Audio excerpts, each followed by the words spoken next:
This is Tall Tale TV, your podcast for sci-fi and fantasy short stories. The Cub, written by Yvon S Hintz, performed by Chris Herron. Jax was relaxing with his friends one evening when the subject of chaos was raised. One of the young males, newly wedded, remarked to the company that his home had been in chaos ever since a female moved in. This remark drew laughter from his companions, all except one. Jax made a low growl. "Don't talk to me about chaos," he said. "You know nothing about chaos till you get a pet like ours." He shook his head and stroked his short, stiff whiskers. "Nothing at all." "Pet?" asked the young male, who was new to the group and did not know much about the home life of the members. There was some laughter at Jax's expense. "Sadie talked him into getting it," one of the friends said, naming Jax's wife. "She met a traveler coming back from Africa with a young one for sale. They're very rare. They were found in the Great Rift Valley only a few years ago. Sadie loves anything rare, so of course, she just had to have it." Everyone chuckled again, and Jax made a rueful grin. "I didn't know what I was letting myself in for when I said she could bring it home." He paused to take a drink and went on. "I suppose it wasn't too bad at first. It was cute and cuddly, and it slept long hours, like a good kitten should. We only had to keep it clean, feed it, and cuddle it a lot, and it was content. We didn't even mind it so much when it got older and started crawling around the floor, picking everything up and trying to eat it. That was funny. And we thought it was really cute when she started to stand upright." "That's right," said Tom, the know-it-all of the group.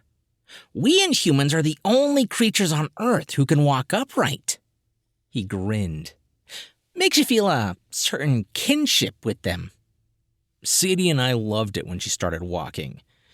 But then we started to realize that we hadn't been told all that we should have been told about these creatures. He glanced round at the group, all grinning at his plight. He could hardly blame them. It was funny, from an outside point of view. We were told they were highly intelligent and very easy to train. The first is true. They are the most devious things you have ever encountered. As young as our cub is, she can unlock doors and cupboards and find her way into boxes and drawers. From the moment that she stood up, there was nothing safe in our house. She can not only walk, she can climb well. They're related to monkeys, you know. Not only that, but she's active all day. There was no great reaction from the group at that. All creatures were active on and off all day. "You don't get it," Jax said. "I mean all day, without stopping for sleep. Humans have a different sleep pattern to us. They sleep for long hours in the dark and stay awake while it's light. During the night is the only time Sadie and I get some peace and quiet. As soon as it starts to get light, and even before it gets light on some mornings, she's up and active, and she keeps going all day, without so much as closing her eyes for a moment." There were sounds of amazement and disbelief from the group. "Were you able to toilet train it?" Tom asked. "I've heard that they don't take to clean practices with body wastes as readily as our kittens do." Jax nodded unhappily. "It was the messiest business you've ever seen. We tried to treat her like one of our own, starting her off with a simple litter tray, but she never took to it, and we had to keep her in napkins till she learned how to sit on a pot. As for washing," Jax gave his head a toss. "That was something they definitely should have warned us about.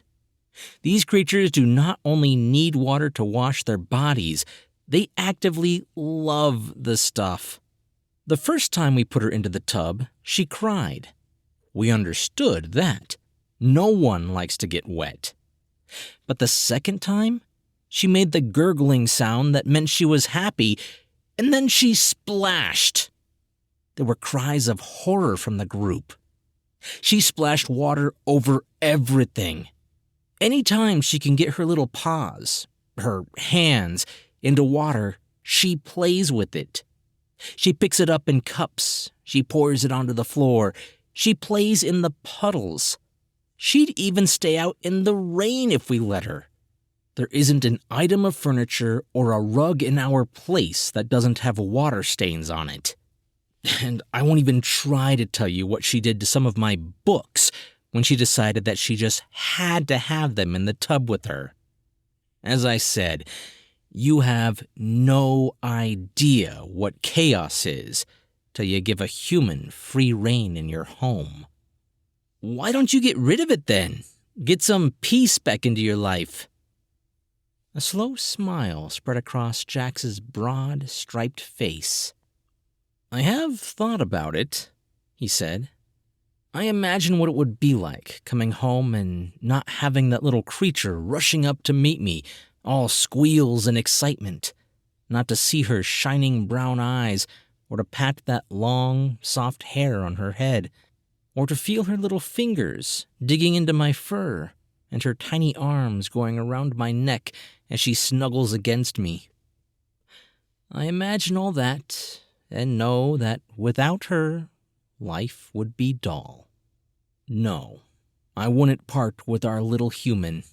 She's a real pet, so full of love and affection for us, that it well and truly outweighs the fact that she is chaos personified.